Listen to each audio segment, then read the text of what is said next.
아, 제가 어렸을 때 주로 이렇게 읽었던 책들 중에요. 네, 추리소설을 상당히 좋아했었습니다. 아마 우리 형제님들 중에도 그런 분들이 계실 겁니다. 그리고 더 나아가서 SF라고 하는 공상과학소설, 네, 공상과학소설, 추리소설, 공상과학소설을 좋아하며 많이 읽었습니다. 물론 이제 부모님의 그 지도하에 또 위인전도 많이 읽고요. 저희 땐 그랬습니다. 책을 많이 읽고 자유교양이다 해서 또 학교에서 또 그 대회도 있었고요. 네, 그 책을 많이 읽었는데 20세기 특별히 그 추리소설의 대표적인 작가 하면 에거스 크리스티 또는 뭐 아가씨라고 발음도 하고요. 에거스 크리스티, 영국 여왕으로부터 자기까지 받았던 그 유명한 작가가 있습니다. 그 크리스티의 대표적인 그 작품 중에 하나가 그리고 아무도 없었다라는 책이 있습니다. 네, 그리고 아무도 없었다. 영화까지 만들어진 이 소설입니다. 이 소설의 내용은 어느 그 외딴 섬에 있는 별장에 10명의 사람이 초대받습니다. 그리고 한 사람씩 죽어 나아가는 그런 내용을 다룬 추리 소설입니다. 특히 저녁 식사 후에 이 죽음기에서 들려오는 알 수 없는 목소리가 그들 한 사람 한 사람의 죄악을 들춰냅니다.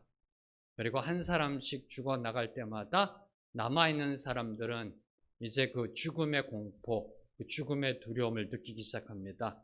살다 보면 이런 우연이 있을 수도 있을 거야 라고 생각했던 사람들도 죽어 나가는 사람이 한 사람씩 늘 때마다 점점 더 극도의 공포로 빠져들어갑니다. 혹시 그 다음은 나? 혹시 그 다음은 나? 바로 그 다음은 나라는 심판이 이제 오늘 하나님께서 이스라엘 향해서 선포하고 있는 겁니다. 바로 그 나를 향한 하나님의 심판이 이제 선포되고 있는 겁니다. 지난주에 하나님의 심판이 이방 6개국을 향해서 선포되어졌습니다. 그들은 하나같이 이스라엘 백성을 괴롭히던 나라들이었습니다. 이스라엘의 원수 같은 나라들이었습니다. 이스라엘 사람들이 망하기를 그렇게 바랬던 나라들이었습니다. 이제 이스라엘의 소원대로 그들이 망하게 됐습니다. 하나님의 심판을 받게 됐습니다. 여기서 아모스가 끝났다면 아마도 아모스 선지자는 이스라엘 백성들의 환호를 받으며 아이돌이 됐을 겁니다. 환호성을 치면서 당신은 위대한 선지자다, 능력 있는 선지자라는 소리를 들었습니다. 그런데 하나님의 심판의 손이 그 다음에 가리킨 것은 바로 나라는 겁니다. 하나님의 심판의 손이 그 다음으로 가리킨 것은 이스라엘 백성이었습니다. 하나님의 백성, 지금 그 예언을 듣고 있는 바로 나. 지금 이 아모스 예언 2800년 전에 선포될 때 듣고 있었던 바로 나. 이스라엘 백성들 향해서 드디어 하나님의 심판이 선포되고 있는 겁니다. 오늘 말씀은 먼저 남유다를 향한, 이스라엘이 둘로 나눠져 있습니다. 그래서 남유다를 향한 하나님의 심판이 먼저 예언됩니다. 4절과 5절에 두 절에 걸쳐서 예언되고 있고요. 그리고 6절에서 16절까지는 북이스라엘을 향한 하나님의 심판 예언이 선포되고 있습니다. 자, 먼저 4절 말씀 함께 읽겠습니다. 시작. 여호와께서 이와 같이 말씀하시되 유다의 서너 가지 죄로 말미암아 내가 그 벌을 돌이키지 아니하리니 이는 그들이 여호와의 율법을 멸시하며 그 율례를 지키지 아니하고 그의 조상들이 따라가던 거짓 것에 미혹되었습니다. 하나님은 하나님의 택한 백성 이스라엘을 심판하실 때에도 이방 나라들처럼 서너 가지 죄악으로 징계하십니다. 무슨 뜻일까요? 서너 가지까지 인내하시고 참으셨다는 겁니다. 수많은 죄, 세알릴 수 없는 많은 죄, 계속 반복된 죄를 하나님의 백성도 죄를 지었다라는 겁니다. 그러나 이방 나라들과는 다른 심판의 잣대를 들이대십니다.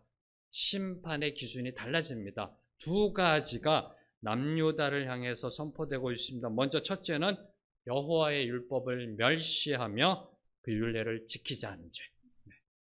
여호와의 율법을 멸시하며 그 율례를 지키지 않은 죄. 두 번째는 그의 조상들이 따라가던 거짓 것에 미혹된 죄. 이 두 가지의 죄를 심판받아 마땅한 대표적인 죄악으로 언급하고 계십니다. 지난주 앞서 6개국에 대한 하나님의 심판은 그들의 타락한 윤리 도덕성을 문제 삼으셨습니다. 네, 기억나시는지요? 철 타작기, 네, 임산부의 배를 가르고 노예로 팔아먹고, 네. 그래서 이방 6개국에 대한 심판은 윤리 도덕적인 타락성을 문제 삼은 반면에 남유다를 향한 심판은 하나님의 율법을 기준으로 들이대고 계신 겁니다. 율법이 뭔가요? 오직 하나님의 백성에게만 주어진 하나님의 명령이자 규례로 삶의 지침입니다. 다시 한번 선포합니다. 율법은 오직 하나님의 백성에게만 주어진 하나님의 규례로 삶의 지침입니다. 하나님의 백성들이 매일매일 살아감 속에 무엇을 해야 할지, 무엇을 하지 말아야 할지에 대해서 적혀져 있는 것이, 구체적으로 제시하고 있는 것이 그 율법입니다. 그리고 그 율법을 어길 때 어떠한 일이 일어날지도 하나님은 구체적으로 제시하고 계신 것, 바로 이 율법대로 하나님은 심판하시겠다는 겁니다. 따라서 이 율법적 기준 속에는 이방 6개국을 향한 그 도덕적, 사회적, 그 윤리적 기준이 다 포함되어 있는 겁니다. 왜요? 율법은 삶의 지침이었기 때문에 어떻게 살아가야 하는지를 보여주신 하나님의 말씀이기 때문에, 다시 말씀드리면 믿는 자에게, 저와 여러분에게, 하나님의 백성들에게는 더 높은 윤리 도덕적 수준을 요구하신다는 겁니다. 그거는 기본이라는 겁니다. 네, 윤리 도덕적 그 기준 수준은 기본이다. 네, 더 많은 것을 요구하고 계시는 겁니다. 누가복음 12장 47절에서 48절 말씀, 네, 2절 말씀 함께 저희가 봉독하겠습니다. 시작. 주님의 뜻을 알고도 준비하지 아니하고 그 뜻대로 행하지 아니한 종은 많이 맞을 것이요, 알지 못하고 맞을 일을 행한 종은 적게 맞으리라. 무릇 많이 받은 자에게는 많이 요구할 것이요, 많이 맡은 자에게는 많이 달라 할 것이니라. 우리 모두는 이스라엘과 마찬가지로 하나님의 율법 말씀을 받은 사람들입니다. 세상 사람들은 율법을 받지 않았습니다. 다시 말씀드리면 하나님으로부터 좀 덜 맞는다는 겁니다. 덜 맞는 게 지난주에 선포됐던 하나님의 심판입니다. 이제 오늘 남유다와 북이스라엘은 엄청 많이 맞는다는 겁니다. 왜요? 하나님이 많이 주셨기 때문에. 율법도 주시고 말씀도 주시고, 특별히 저와 여러분 세상 사람들이 상상할 수조차 없는 사랑을 받았습니다. 은혜를 받았습니다. 무슨 뜻일까요? 하나님은 저와 여러분에게 세상 사람보다 더 많은 것을 요구하신다는 겁니다. 윤리적으로도 도덕적으로도 신앙적으로도 달라야 된다는 겁니다. 저와 여러분이 살아가는 이 인생 속에 그 삶과 신앙에 대한 책임이 더 크고요. 더 크고, 그리고 더 엄정한 심판 잣대가 우리에게 적용된다는 것을 지금 말씀하고 있는 겁니다. 그래서 야고보서 3장 1절에 보면 사도 야고보가 이렇게 얘기합니다. 선생되려 하지 마라.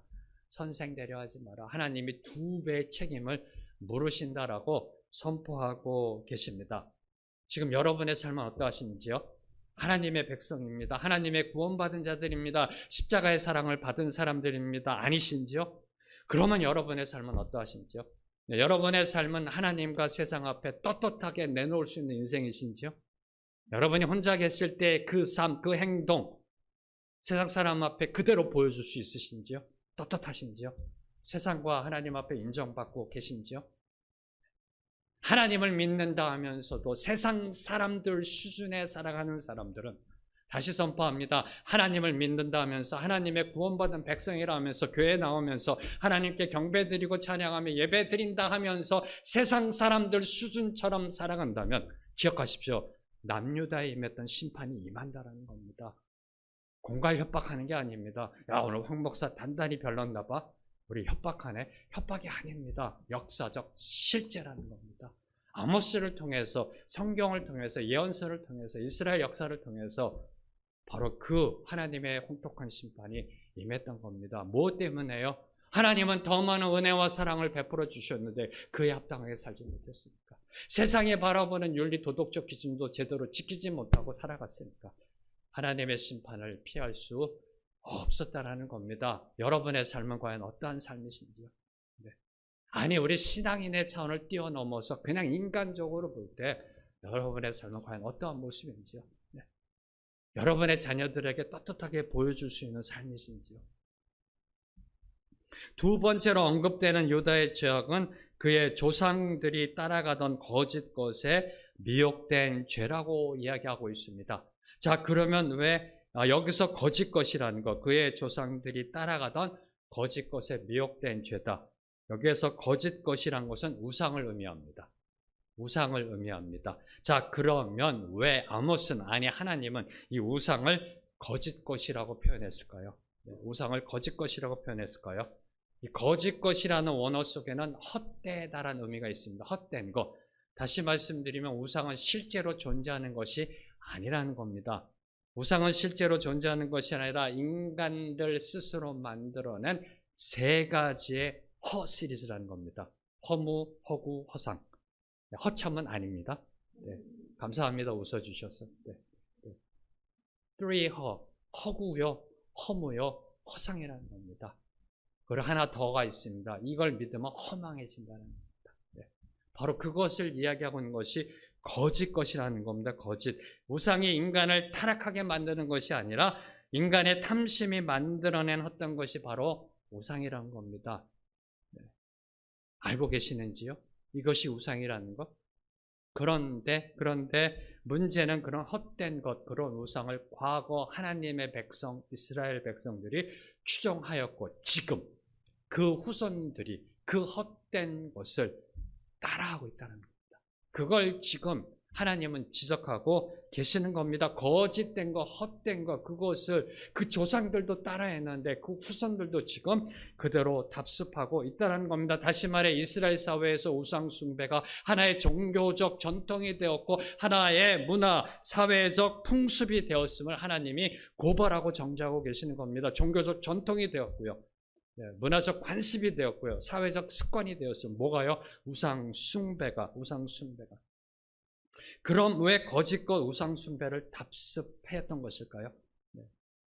왜 우상 숭배를 답습했던 것일까요? 왜 출애굽한 백성들은 가나안에 정착해서 그들이 살면서 보았던 애굽의 우상을 만들어 섬기려 했을 것일까요? 그리고 가나안 땅에서 보고 있던 그 우상들을 왜 숭배하려 했던 것일까요? 왜 바알을 섬겼을까요? 왜 아세라를 섬겼을까요? 왜 그랬을까요? 그 이유는 간단합니다. 우상을 섬기는 자들이 세상적으로 잘 되는 것처럼 보이니까, 아니 세상으로 볼 때 잘 되었으니까. 잘 되었으니까. 바알 신을 믿던 당시 가나안 민족들은 바알에게 섬기고 경배함으로 바알이 비를 내려줘서 그들이 풍요를 경험하게 되고요. 그런 걸 보았으니까 하나님이 축복하신 것이 아니라요. 하나님이 악을 그대로 내버려 두셨기 때문에. 근데 그것을 보면서 세상적으로 축복받는 거구나. 세상적으로 잘 되는 거니까. 그래서 믿는다 하는 저희들도 어렸을 때부터 우리의 자녀들을, 한국 분들 특별히 그렇게도 자녀들을 쥐잡듯 잡은 거 아닌가요? 공부해라. 왜요? 공부 우상. 공부해라. 왜? 공부해야 출세할 수 있으니까. 출세해서 남 보란 듯 떵떵거리며 살아가는 모습, 그런 모습을 보아왔기 때문에, 그런 모습으로 우리 자녀들이 살아가기를 원했기 때문에 공부해라 했던 거, 그런 것이 아닐까요? 그리고 무엇보다도 정말 심각한 것은 믿는 자로서, 성도로서 세상에서의 출세 성공이 인생의 목표가 아니다라고 감히 말하지 못했던 것, 이게 더 심각한 거 아닌가요? 믿는 자로서, 성도로서 세상에서 출세하는 것, 성공하는 것, 그것이 인생의 목적으로 삼으면 안 돼. 그것은 인생의 목적이 아니야라고 말할 수 없었던 거. 왜요? 그렇게 말했다가 그럼 내 인생 네가 책임질래? 그러면 감당할 수 없으니까. 바로 이 부분 때문에 세상껏 답습하며 나아갔던 그 모습을 아모스를 통해서 하나님은 정죄하고 계시는 겁니다. 사랑하는 성도 여러분, 저와 여러분 누구나 다 알고 있습니다. 눈에 보이는 것, 세상 것 따라가면 결국 남는 것은 허무뿐이다. 허망한 것뿐이다. 알고 있습니다. 우리가 알 뿐만 아니라 이미 역사가 증명하고 있습니다. 역사를 보십시오. 허망함으로 무너진 이 인류의 제국들, 헛된 것, 눈에 보이는 것 쫓아가다 정말 세상의 조롱거리가 되고 네, 9시 뉴스에 나와서 집안 망신되고 저희가 보고 있는 것들이 그런 거 아닌가요? 역사만 증거합니까? 성경도 저와 여러분에게 경고하고 있습니다. 눈에 보이는 것, 세상 것 쫓아가면 나중에 남는 건 허구, 허망, 그리고 남는 건 망신뿐이다라는 것을 성경도 저와 여러분에게 경고하고 있습니다. 고린도후서 4장 18절 말씀. 고린도후서 4장 18절 말씀 함께 읽겠습니다. 시작. 우리가 주목하는 것은 보이는 것이 아니요 보이지 않는 것이니 보이는 것은 잠깐이요 보이지 않는 것은 영원하니라. 믿으시는지요? 안 믿으셔도 할 수 없어요. 이건 하나님의 말씀입니다. 하나님의 말씀. 아멘인데 왜 보이는 것 쫓아가시냐 하는 겁니다. 이게 지금 아모스가 얘기하는 겁니다. 왜 거짓 것 쫓아가느냐. 아멘인데 아는데 성경 읽는데 하나님의 말씀이라고 고백하는데 왜 눈에 보이는 거에 목숨 거냐. 이게 지금 아모스가 던지는 질문입니다. 사랑하는 성도 여러분, 눈에 보이는 것 그건 잠깐이라는 겁니다. 여러분 이 땅 떠날 때 모두 다 내려놓고 갈 겁니다. 네, 모두 다 내려놓고 갈 겁니다. 여러분 지금 은행 잔고에 있는 그 수백억 원 다 놓고 갑니다. 할렐루야. 네, 수백억 원 다 놓고 갑니다. 네, 단 1원도 못 갖고 간다니까요. 네, 헛된 겁니다. 거짓된 겁니다. 보이는 건 잠깐입니다. 압니다. 근데 왜 보이지 않는 영원한 것을 목숨 걸고 쫓아가지 못하느냐? 바로 이 부분에 하나님께서는 지금 남유다를 향해서 정죄하고 계시는 겁니다. 지금 여러분은 잠깐의 쾌락을 쫓고 계시는지요? 다시 말씀드리면 이코노미 클래스보다 퍼스트 클래스를 추구하고 계시는지요? 네. 아니면 이코노미 클래스에도 만족하시면서 비행기 태워주신 그 하나님께 감사하며 자족하며 나라의 하나님 나라로 이끄시는 그 보이지 않는 영원한 소망을 쫓아가며 살아가고 계시는지요? 이 질문입니다. 이 질문. 여러분은 잠깐의 쾌락을 쫓아가며 아동바동 살아가고 계시는지요? 아니면 보이지 않는 그 저 천국 번역 그 하나님 나라를 향해 한 발짝 한 발짝 묵묵히 나아가고 계시는지요? 바로 이 질문에 남유다는 대답을 못했던 겁니다. 정답을 쓰지 못했던 겁니다. 그래서 하나님의 징계의 회초리를 맞을 수밖에 없었던 것입니다. 자, 이제 6절부터는 북이스라엘을 향한 하나님의 심판이 선고되고 있습니다. 앞서 이방 6개국과 남유다를 향한 하나님의 심판은 예고편이었습니다. 여러분이 극장 가서 영화 보면 앞에 예고편이 나오잖아요. 예고편이었습니다. 이제 북이스라엘을 향한 하나님의 심판이 본방입니다. 이 길이만 하더라도요, 6개국과 유다를 향한 그 심판의 예언은 기껏해야 2-3절입니다. 근데 이 북이스라엘 향해서는 4배, 5배가 더 깁니다. 그리고 이방 6개국과 남유다를 향한 그 하나님께서 심판하시겠다라고 거론하신 그 대표적인 죄악들이 북이스라엘은 다 들어가 있습니다. 무슨 소리냐고요? 이방 6개국을 향해서 하나님이 들이댄 잣대는 사회적 불의였었습니다. 사회적 타락상, 윤리 도덕적 타락상, 이 사회적인 불의. 남유다를 향해서는 신앙적 불의의 잣대를 들이댔습니다. 우상 숭배하고요, 율법을 지키지 못하고. 근데 이 북이스라엘 향해서는 이 두 가지가 다 들이대어지고 있습니다. 사회적 불의와 신앙적 불의 다 전부 다 하나님께서 북이스라엘을 향해 말씀하고 계십니다. 왜요? 지금 이 예언은 1차적으로 북이스라엘 향해서 선포되고 있기 때문입니다. 먼저 6절에서 8절까지는 북이스라엘의 사회적 불의에 대해서 하나님이 고발하고 계시고요. 9절에서 12절까지는 그 신앙적 불의에 대해서 정죄하고 계시고, 나머지 13절에서 16절에서는 그로 인해 임할 수밖에 없는 하나님의 심판의 양상, 앞으로 진행될 심판에 대해서 기록하고 계십니다.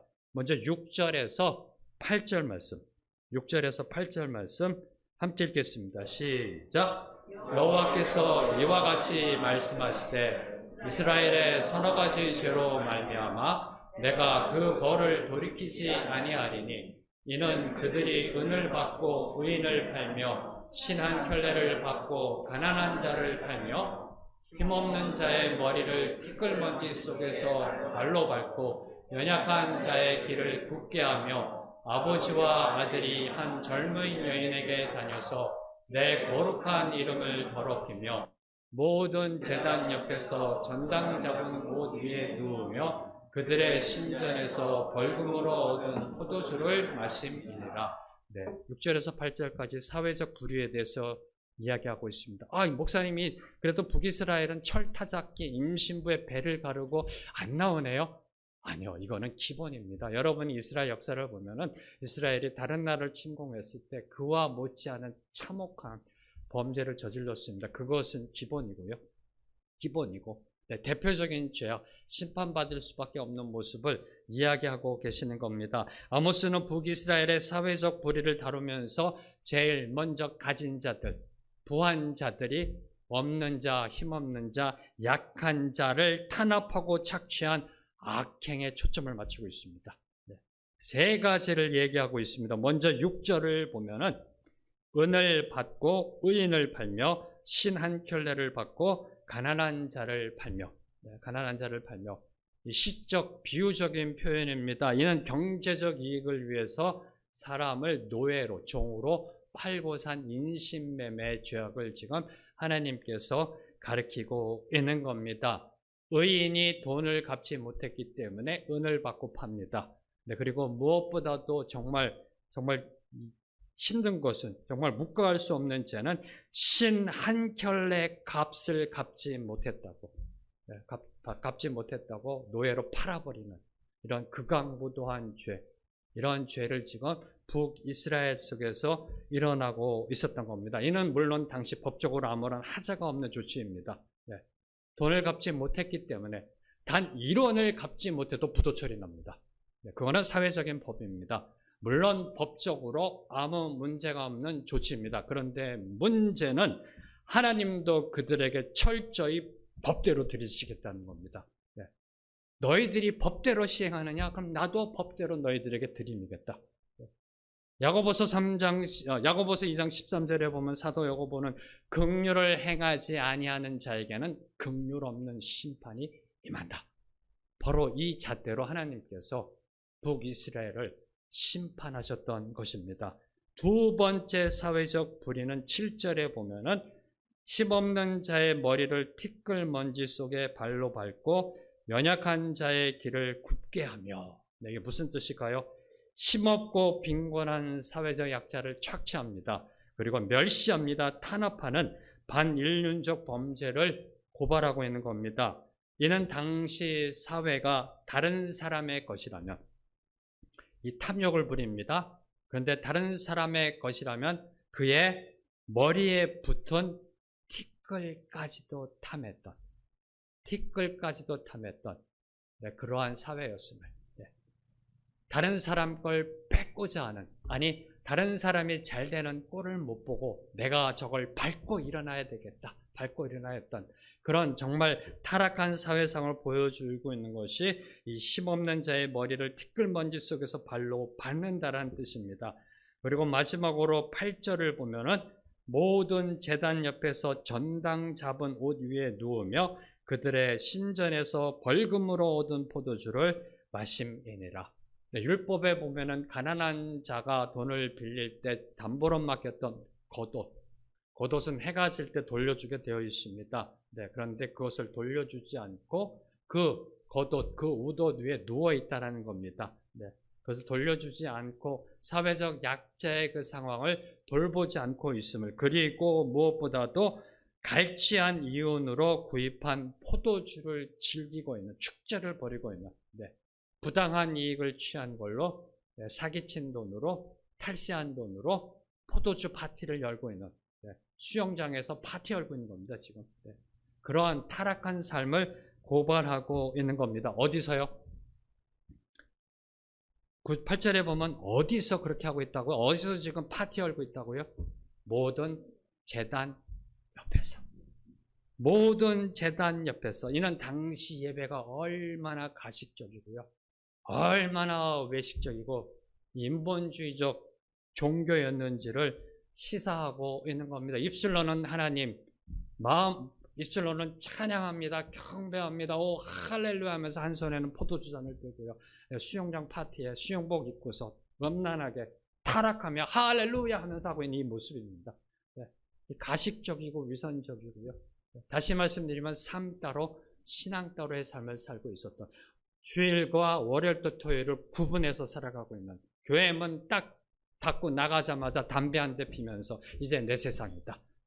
교회 안에서는 거룩한 정넥타이 매고 하나님의 말씀 들으며 아멘 아멘 해놓고, 회사 가서는 부하 직원들에게 동료에게 쌍스러운 말 해대면서 저녁에 집에 가고자 하는 신입사원 붙잡고 한잔 해야지, 2차 가야지 하고, 그런 사회적인 모습, 한마디로 경건한 척 디오지판 사는 삶, 바로 그것이 북이스라엘의 종교인의 모습이었다는 겁니다. 여러분이 기억하셔야 될 것, 지금 이 시대에 이 종교적 형식적은 대단한 열성을 갖고 있었습니다. 11조 내고요, 새벽 기도에 안 빠지고, 제사 안 빠지고, 절기 예배 안 빠지고요, 여러분보다 더 열심적으로 교회에 나아가는 그런 종교적 열심이 있었던 때입니다. 근데 그들의 예배는 수영장에서 수영복 입고 파티하며 예배드리고 있었던 바로 그 모습을 고발하고 있는 것이 8절의 모습입니다. 바로 이러한 사회적 불의가 북이스라엘 속에 일어나고 있었다는 겁니다. 근데 한 가지 아이러니가 있습니다.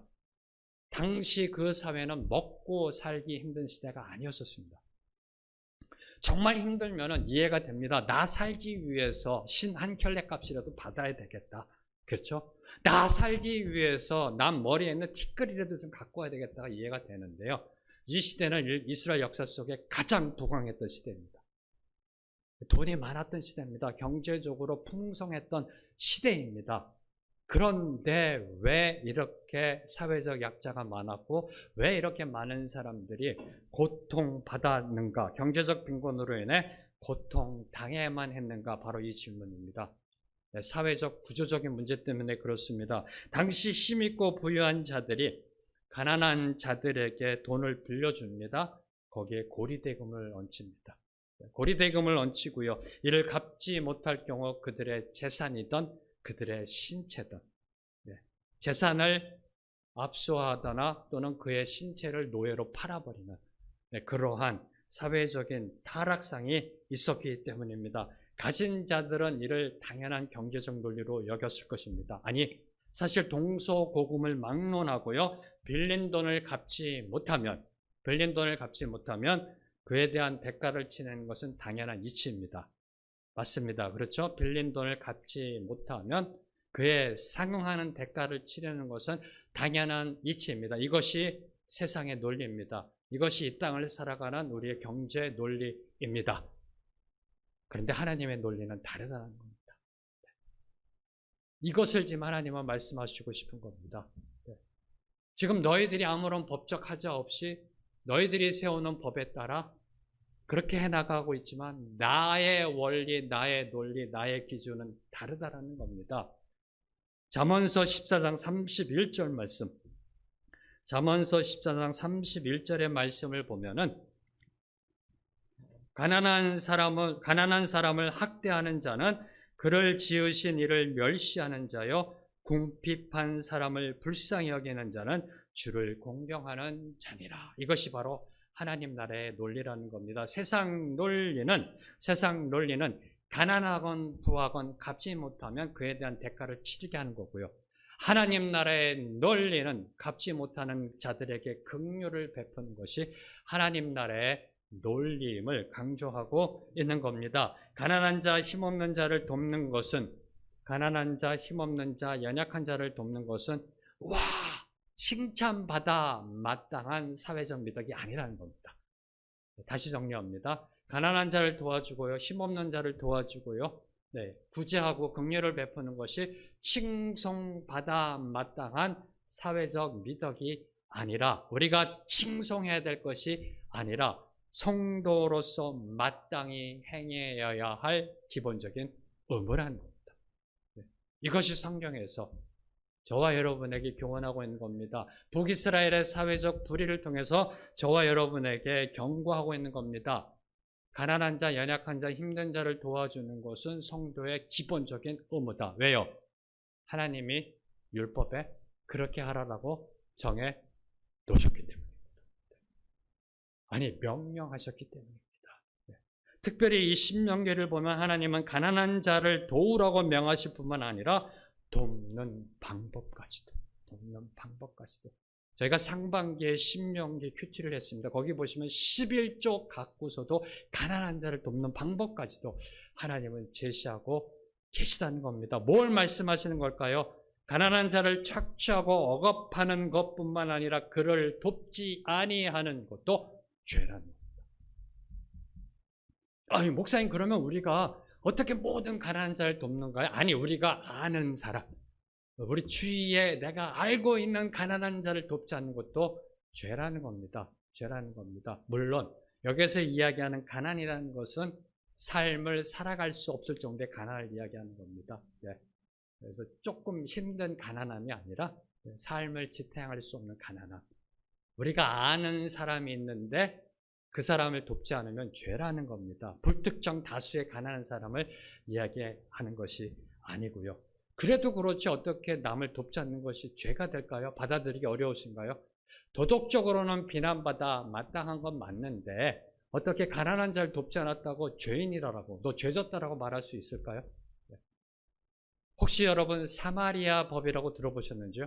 네, 세상 법 중에도 사마리아인의 법이 있습니다. 사마리아인의 법이라는 것은 도움을 줄 수 있는 상황에서 도움을 주지 않았을 경우에 범법자로 취급합니다. 우리나라에는 아직 이 사마리아인의 법이 없습니다.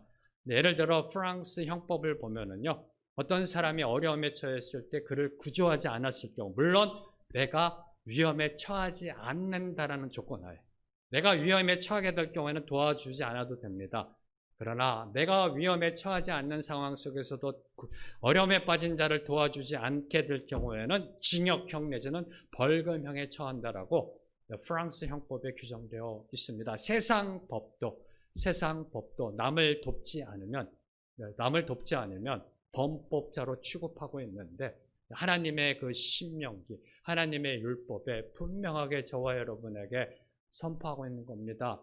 가난한 자를 도우라는 것은 하나님의 명령인 것입니다. 여러분은 착한 사마리아인이신가요? 아니면 강도 맞는 자를 피해 옆길로 나아가는 레위인 제사장이신가요? 특별히 21세기 자본주의 시대를 살아가면서 한번 저희들이 곰곰이 솔직하게 이 질문을 묵상해 볼 필요가 있습니다. 사회적 약자를 돕고 보살피는 것은 사회적 미덕이나 도덕적 의무의 차원을 넘어 이웃을 사랑하라라고 말씀하신 주님의 명령에 순종하는 것입니다. 바로 이 부분을 북이스라엘 사람들은 놓치고 있었던 겁니다. 이제 그 다음으로 아모스가 북이스라엘의 그 사회적 불의를 고발하고 있는 것은 성적 문란함입니다. 7절 하반절을 보면은, 오늘 말씀 7절 하반절을 보면은 아버지와 아들이 한 젊은 여인에게 다녀서 내 거룩한 이름을 더럽히며, 아버지와 아들이 한 젊은 여인에게 다녀서, 다녔다라는 뜻은 좀 점잖게 표현한 겁니다. 성교합을 했다는 뜻입니다. 세상의 도덕적 타락 중에서요, 가장 밑바닥 타락. 그래서 가장 밑바닥 타락은 아버지와 아들이 한 여인과 성적 교합을 하는 게 아닐까요? 목사님 왜 교합이란 단어를 쓰세요? 교합이죠. 교합이죠. 관계가 아니에요, 이건요. 교합. 아닌가요? 아버지와 아들이 한 여인과 성적 교합을 하는 타락이 가장 밑바닥 타락이 아닐런지요? 어떻게 인간의 탈을 쓰고 이런 폐륜적인 범죄를 저지를 수가 있을런지요? 이해가 되세요? 저는 이렇게 답을 내렸습니다. 미쳤다. 답이 안 나오더라고요. 이걸 어떻게, 아버지와 아들이 한 여인과 성적 교합을 한다. 이걸 어떻게 이해하려고 해도 안 나와요. 답이 나오는 건 미쳤기 때문이다. 죄송해요. 미친, 니은, 오, 미음 아니면 이건 못하는 거다. 아닌가요? 미쳤기 때문이다. 이건 미친, 니은, 오, 미음들의 이거는 정말 폐륜적인 범죄다. 그런데 제 마음이 이걸 묵상하면서 힘든 것은 주님, 오늘날도 미쳤다라는 겁니다. 이게 저를 힘들게 하더라고요. 네. 오늘날도 미쳤다라고 하나님이 저로 하여금 묵상하게 하시는데 이게 너무 힘들어지더라고요. 저와 여러분이 살고 있는 오늘 이 시대, 자유연애, 성개방, 동성애 등등등, 네, 이런 미명화의 온갖 일탈과 방종, 성적 타락을 자행합니다. 그리고 사회가 이를 부추기는 듯한 그러한 모습으로 나아가기도 합니다. 너무나 힘든 것은 결혼 전에 속궁합을 먼저 봐야 된다. 네, 이런 말들. 네, 그리고 그 정절을 지키는 것은 현실적으로 어려우니까 콘돔을 바로 쓰는 것을 가리키자. 이게 어디서 나오는 말인지 아세요? 교회 성도님들 중에서. 네, 교회 성도님들 중에서. 네, 오래전이지만 어느 권사님들이 그렇게 말씀하셨다고 그러더라고요. 정절 지키는 것은 어려우니까 현실적으로 애 뱉지 않게 콘돔이라도 잘 사용하게 가르치자. 네. 어디서요? 교회 안에서 지금. 네.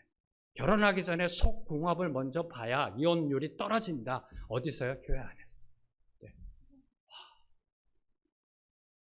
그리고 한번 저희들이 사는 세상을 보세요. 이 동성결혼, 엠번방, 그죠? 미쳐 날뛰고 있습니다.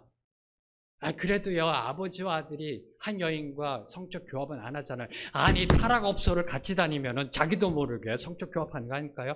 퇴폐업소, 타락한 업소, 만약에 아버지와 아들이 같이 들락거리면은 둘은 모르지만 한 여인에게 성적 교합하는 거 아닐까요? 이게 지금 저와 여러분이 살고 있는 이 시대라는 겁니다. 사회 전체가 한 여인을 향해 아버지와 아들이 범하던 미친 듯이 성적 타락과 방종으로 빠져들어가고 있는 시대가 저와 여러분이 살고 있는 이 시대라는 겁니다. 한마디로 오늘 저와 여러분이 살고 있는 시대는 소돔과 고모라와 같은 음란의 시대라는 겁니다. 음란의 시대. 음란의 시대. 소돔과 고모라가 왜 하나님의 심판받아 멸망당했는지요? 왜 멸망당했는지요? 타락했어요? 그럼 왜 지금 우리는 심판받지 않나요, 아직요? 제가 생각할 때 그때는 엠번방 없었습니다. 물론 그때 동성애 있었습니다. 네. 그때는 엠번방이 없었습니다. 근데 왜 지금 저희들은 심판받아 멸망당하지 않고 있는지요? 너무나 감사한 겁니다. 우리에게 아직까지 기회가 있다는 겁니다. 소돔과 고모라가 멸망한 것은 여러분이 이제 창세기를 보시면 아시겠습니다만 하나님과 아브라함 사이에서 아브라함의 중보 속에 의인 50명부터 시작해서 의인 10명까지 의인 10명이 소돔과 고모라에 있으면 하나님이 심판하지 아니하시겠다. 이 땅에, 이 나라, 이 민족에, 이 세상에 하나님이 기준 삼아놓은 의인의 숫자가 있을 겁니다. 아직 그 숫자가 넘어 있기 때문에 이 땅에 아직 심판받지 않는 것입니다. 저와 여러분에게는 아직 희망이 있다는 겁니다. 왜요? 그 의인의 숫자를 늘려가면 되니까. 네, 의인의 숫자를 늘려가면 되니까. 의인 10명을 계속 만들어가면 되니까. 네. 사랑하는 성도 여러분, 저와 여러분이 하나님이 찾으시는 바로 그 의인이 되기를 주님의 이름으로 축복합니다. 이 길밖에 없습니다. 심판을 피해가는 길은 이 길밖에 없습니다. 저와 여러분이 의인이 되는 것, 저와 여러분의 가정이 하나님이 찾으시는 그 의인이 되는 것, 바로 그 길이 이 음란의 시대, 사회적 불의와 타락 속에 허우적거리고 있는 이 시대에 하나님의 심판을 면할 수 있는 오직 유일한 길임을 선포합니다. 이제 그 다음으로 고발하는 북이스라엘의 죄악은 신앙적 불의입니다. 또는 종교적 불의인데요. 먼저 9절에서 11절을 보면은 9절에서 이 11절을 보면은 이 출애굽 사건과 광야 40년 그리고 가나안 땅을 기업으로 주신 사건을 회상합니다. 회상하면서 하나님이 베푸신 은혜와 자비를 강조합니다. 네. 어떻게 하나님이 출애굽의 구원을 이루셨는지, 광야 40년을 인도하셨는지, 네, 그 가나안 땅, 아모리 땅을 어떻게 정복하게 하셨는지를 회상하게 합니다. 그러면서 하나님이 말씀하시는 것은 모두 다 하나님의 은혜로 이루어진 것을 강조하고 계시는 겁니다. 특히 11절의 말씀을 보면은 하나님은 이스라엘 백성 중에서 선지자와 나시린을 세우십니다. 네, 선지자와 나시린을 세우셨다라고 강조합니다. 왜요? 그들을 통해서 바른 길, 하나님의 백성으로 살아가는 모습이 무엇인지를 이스라엘 백성들에게 보여주시고자 했기 때문에 선지자와 나시린을 통해서 그들이 바른 길로 인도하고자 하셨던 것, 바로 두 사람을 세웠던 겁니다. 선지자와 나시린. 그런데 이스라엘은 이런 하나님의 은혜에 감사하기는커녕 패역함으로 나아갔던 겁니다. 12절 말씀. 12절 말씀, 오늘 말씀 함께 읽겠습니다. 시작. 그러나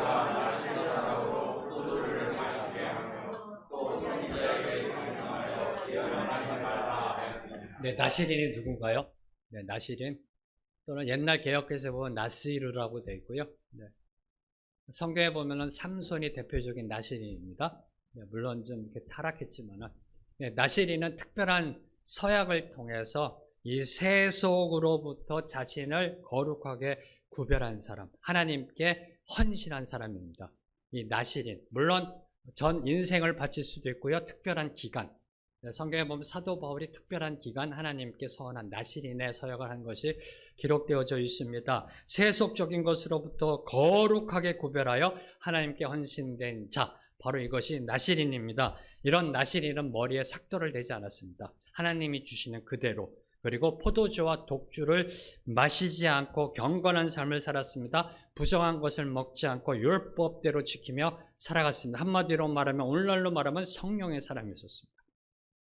하나님의 영에 의하여 나시린 서약을 하게 하고 성령의 사람으로 나아갔던 사람, 이처럼 삶으로 경건의 모습이 무엇인지 보여주던 사람, 그리고 성령의 능력을 보이며 백성들을 바른 길로 인도하는, 바로 그 역할을 하나님이 주셨던 겁니다. 그리고 선지자는 주로 하나님의 메시지를 선포하면서 그 말씀으로 하나님의 백성들을 하나님의 길로 인도하는 말씀의 사람이었던 것입니다.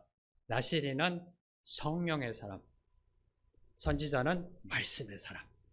바로 이 두 축으로 이스라엘 백성들을 하나님께로 올바르게 인도하시고자 했던 것이 하나님의 계획이었던 겁니다. 자, 그럼 왜 북이스라엘 백성들은 나시린에게 포도주를 마시게 하고 선지자로 하여금 예언을 못하게 했는가? 바로 이 질문입니다. 12절에 보면은 포도주를 마시게 했고요, 나시린에게, 그리고 선지자에게 명령하여 예언하지 말라 하였다라고 되어 있습니다. 그 나시린의 경건하고 거룩한 행동으로 인해서 걸리는 겁니다. 네. 자꾸만 눈에 보이고 걸리는 겁니다. 자기는 악을 행하고 있는데, 자기는 지금 수영장에서 풀파티를 열고 있는데, 수영복 입고 포도주에 취해서 할렐루야를 외치고 있는데, 저들은 성전 앞에 나아가 단정하게 거룩하게 옷을 입고 하나님께 경배하고 있으니까 지나가는 애들이 그런 겁니다. 아빠, 저 사람들은 진짜 예배 드리는 거 아닌가? 아빠는 좀 이상해. 왜 수영복 입고 술 취해서 찬양해? 이 걸리는 겁니다. 네. 나시린의 경건한 모습, 거룩한 모습이 이 눈에 거슬리는 겁니다. 불편한 겁니다. 그러니까 나시린으로 하여금 포도주를 먹게 하고 그 서원을 취소하게 만든 겁니다. 나시린으로 더 이상 살아가지 못하게 포도주를 먹게 함으로 인해서 나시린이 더 이상 못하게 협박하며 포도주를 마시게 했던 겁니다. 그리고 선지자들의 계속되는 책망과 경고 또한 귀에 거슬린 겁니다. 나시린의 모습은 눈에 거슬렸고요. 선지자의 그 하나님의 말씀은 귀에 거슬리니까 선지자의 입을 틀어 막아버린 겁니다. 그만큼 타락했던 시대입니다. 하나님은 나시린과 선지자를 통해 이스라엘 백성들이 회개하고 신앙적으로 바로 서기를 원했습니다. 그러나 타락한 북이스라엘 백성들은 이 신앙적, 종교적 불의를 일으켰던 겁니다. 하나님이 세우신 나시린과 선지자들을 모욕하며 그들로 하여금 하나님의 사명을 감당하지 못하게 했던 겁니다. 그리고 그들은 끝끝내 회개의 자리로 나오지 않았던 것입니다. 바로 이 부분이 북이스라엘이 심판받을 수밖에 없었던 겁니다. 잘 묵상하셔야 됩니다. 바로 이 부분입니다. 12절, 바로 이 부분 때문에 하나님의 결정타가 날라온 겁니다. 그 결정타를 맞고 KO패 당한 겁니다. 죄를 범하는 것 잘못된 겁니다.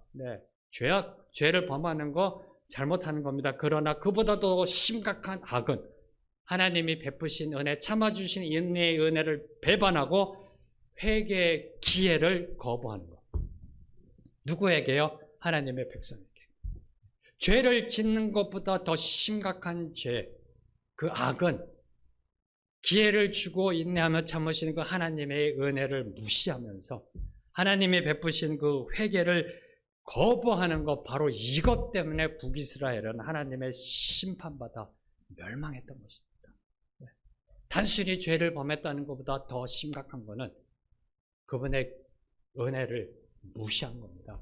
그분의 은혜를 멸시했던 겁니다. 하나님이 베푸시는 회개의 기회를 거부하면 오직 심판과 파멸만이 기다리고 있다는 사실을 성경은 오늘도 저와 여러분에게 경고하고 있습니다. 바로 그 부분. 회개의 기회를 거부하면 오직 심판과 파멸만이 있다라는 이 당연한 사실을 증거하는 것이 13절부터 16절까지입니다. 하나님의 회개의 기회를 거부했던 북이스라엘에게 임한 그 심판과 파멸의 모습이 13절부터 16절에 기록되어 있습니다. 단순한 불심판이 아닙니다. 13절을 보면은 곡식단을 가득히 실은 수레가 흙을 누름같이 내가 너희를 누르리니, 이런 심판을 주시겠다는 겁니다. 이해가 되세요? 좀 더 이해되게 쉽게 설명드릴게요. 40톤이 넘는 컨테이너 트럭이 여러분을 누르고 있는 겁니다.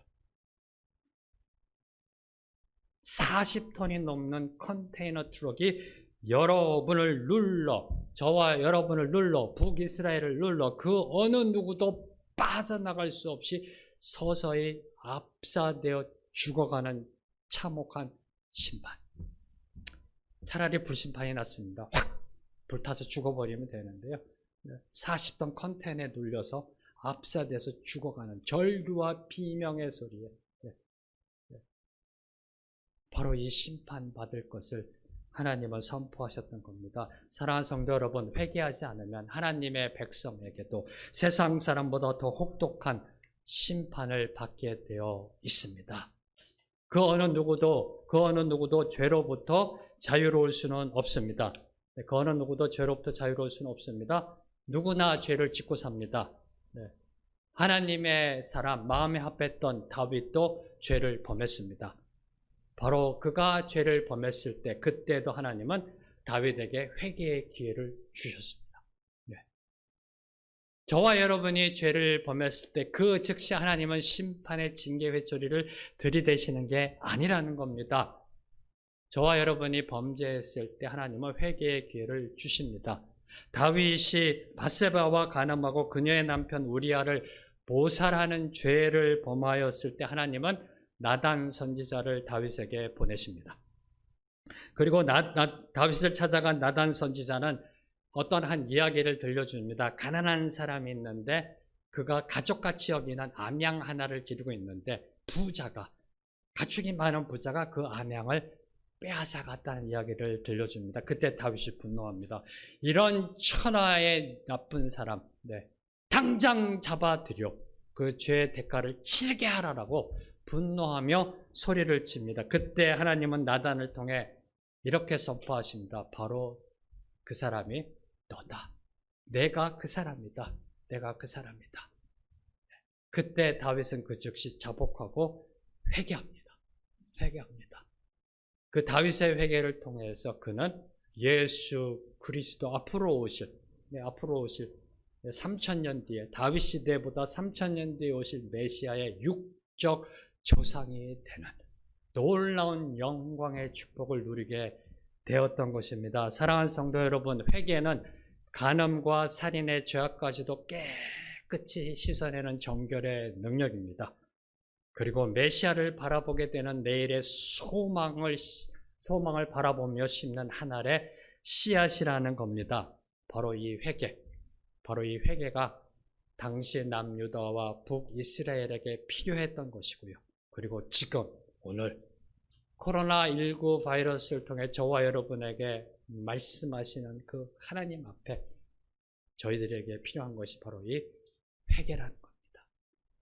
하나님 앞에 무릎 꿇고 회개하는 그 길만이 오늘의 나를 변화시키고 내일의 소망을 볼 수 있는 겁니다. 그래서 저희 교회는 특별히 언어, 행실, 마음, 관계, 신앙 5가지를 두고 올 초부터 회개의 자복함으로 나아가고 있는 겁니다. 이제 말씀을 맺겠습니다. 하나님의 특별한 은혜를 받은 남유다와 북이스라엘의 죄악을 보면서 여러분 어떤 마음이 드셨는지요?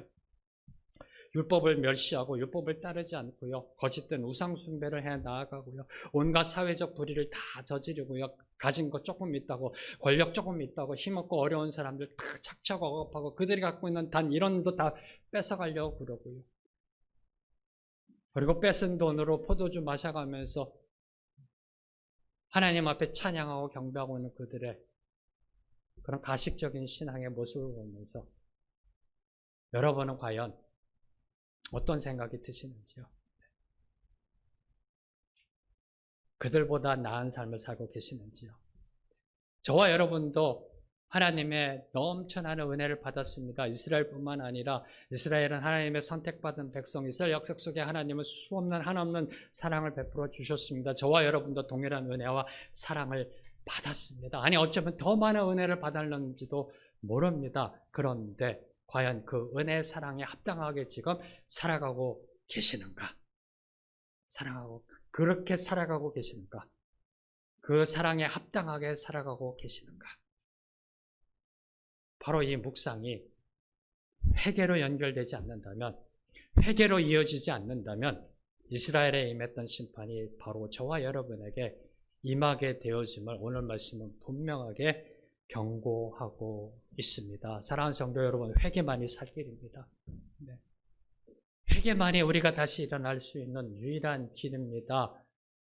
그래서 특별히 이 아모스를 통해 은혜 받을 때요, 우리의 심령 속에 티끌만한 죄라도 다 깨끗이 하나님께 올려드려져서 회개하고 용서받게 되기를 소망합니다. 하나님은 간음과 살인까지도 용서해 주십니다. 티끌만한 죄, 사소한 죄라도요, 다 하나님 앞에 올려드려져서 용서받고 거룩함으로 나아가 내일의 소망을 보는 저와 여러분이 되기를 주님의 이름으로 축복합니다.